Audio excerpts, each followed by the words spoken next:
बिहान बिहान खेतमा खन्न जान परेको छ। Alright guys, welcome to my mini vlog. यो हजुरहरु सन्चै हुनुहुन्छ र म सन्चै छु। आज पनि बिहानै उठेर खेततिर जाँदैछु। जाँदै थिएँ, घर अगाडिको बाटो त बनाउन लाग्नु भएको रहेछ। हिजो नै क्रेसरको गिटी ल्याएको थियो, त्यही गिटीलाई समाउन आएको रहेछ। मैले चाहिँ दबाई लिएर जाँदैछु। यो दबाई चाहिँ धान रोप्दा हाल्ने गर्छ, किनकि पछि धान गोड्दाखेरि झार आउँदैन, सो त्यही भएर यो दबाई हालिन्छ। मम्मी चाहिँ अगाडि आउनु भएको थियो र मैले पनि भेटिसके। म चाहिँ भिडियो गराउँदै आएको थियो, सो त्यही भएर म चाहिँ पछाडि पछाडि आउँदै थिएँ। म र मम्मी चाहिँ खेतमा आइपुगे। अहिले चाहिँ बिहानै आएर पाडा ल्याएर जोतिसक्नु भएको रहेछ।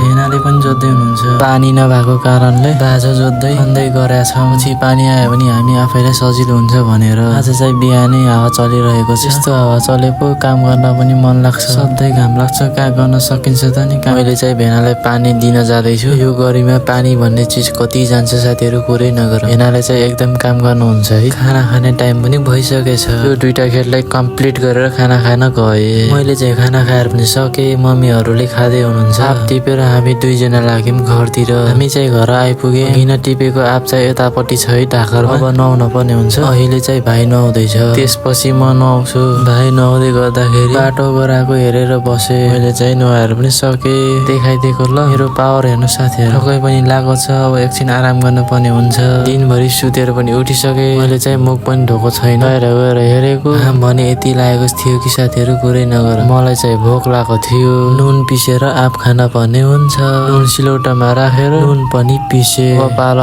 आपलाई काट्ने, आपलाई काटेर पनि सक्ने, ठ्याक्कै पानी पनि आउने।